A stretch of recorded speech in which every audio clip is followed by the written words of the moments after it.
ખબર છે, ક્યારેક અમુક યાદો છે ને બસ એમ જ અચાનક સામે આવી જાય છે. આજે આપણી પાસે પણ એવી જ એક અંગત નોંધ છે જે નોકરી છોડ્યાના 12 વર્ષ પછી મળી છે.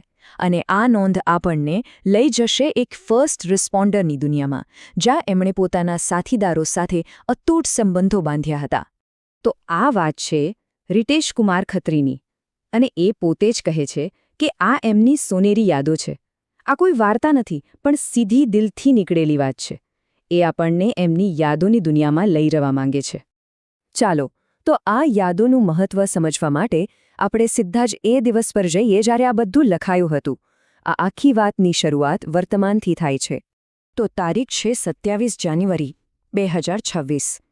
આ એ દિવસ છે જ્યારે આ સંસ્મરણો લખાયા. અને આ તારીખ છે ને એ બહુ જ મહત્વની છે, કારણ કે આખી વાતને એક ચોક્કસ સમયે સેટ કરે છે. 12 વર્ષ આ કોઈ નાનો સમયગાળો નથી. રિતેશ કુમારે 108 એમ્બ્યુલન્સ સેવામાંથી નોકરી છોડી એ વાતને આજે બરાબર 12 વર્ષ પૂરા થયા છે. અને વિચાર તો કરો, આટલા વર્ષો પછી પણ એ યાદો હજુ એટલી જ તાજી છે. તો આ બધી યાદો ક્યાંથી આવે? એ આવે છે એમની 108 એમ્બ્યુલન્સ સેવા સાથેની સફરમાંથી.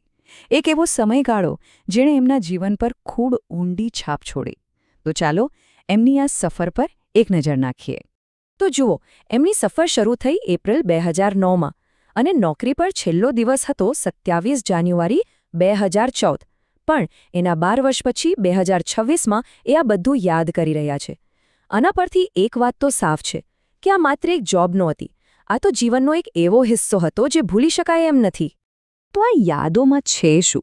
શું છે આ સંસ્મરણોનો મૂળ સંદેશ? વેલ, આ માત્ર એક યાદ નથી. આ તો એક આભાર છે.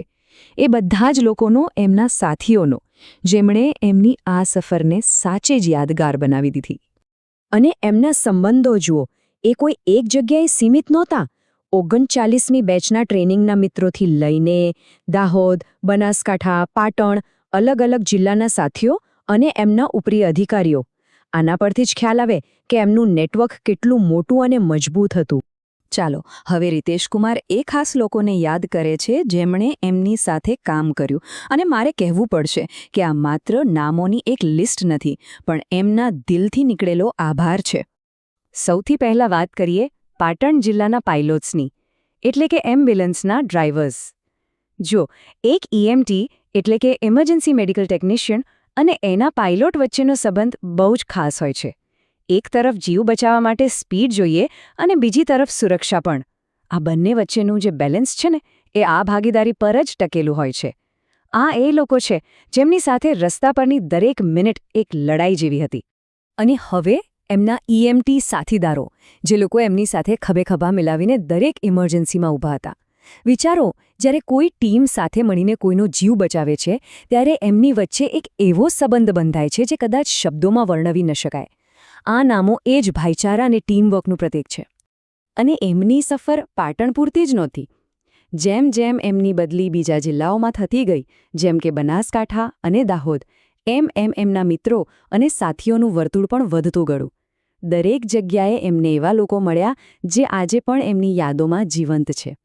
કોઈ પણ ટીમ ત્યારે જ સારું કામ કરી શકે જ્યારે એનું લીડરશિપ સારું હોય. અને રિતેશ કુમાર એ વાત ભૂલ્યા નથી. એ એમના બધા જ ઉપરી અધિકારીઓ, CO અને DO નો દિલથી આભાર માને છે, કારણ કે એમના સપોર્ટ અને માર્ગદર્શન વગર આ સફર કદાચ આટલી સરળ ન હોત. તો આ બધી યાદો, આ બધા નામો, આ બધા પછી આખી વાતનો સાર શું છે? આ સંસ્મરણોનો સૌથી ઊંડો, સૌથી શક્તિશાળી સંદેશ શું હોઈ શકે? અને એ સંદેશ આ એક વાક્યમાં છે: અને તમારી મિત્રતા આજીવન રહેશે. બસ આ જ છે મુખ્ય વાત. ભલે આજે રોજ વાત ન થતી હોય, ભલે બધા પોતપોતાના જીવનમાં આગળ વધી ગયા હોય, પણ એક સમયે જે સંબંધ બંધાયો હતો એ કાયમ માટે છે. આ એવી મિત્રતા છે જેના પર સમય કે અંતરની કોઈ અસર નથી થતી. અને છેલ્લે એમના બધા જ જૂના સાથીદારો માટે એક બહુ જ પ્રેમભર્યો સંદેશ: miss you all friends, take care, God bless you all. આ શબ્દો પરથી જ ખબર પડે છે કે 12 વર્ષ પછી પણ એમની લાગણીઓ કેટલી સાચી અને ઊંડી છે. રિતેશ કુમારની આ અંગત વાત સાંભળીને આપણને પણ વિચાર આવે, ખરું ને? આપણી પોતાની જિંદગીની સફરમાં પણ એવા કેટલાય લોકો હશે જેમણે આપણને ઘડ્યા છે. આજે આ ક્ષણે એવું કોણ છે જે આપણને મનોમન યાદ આવી રહ્યું છે?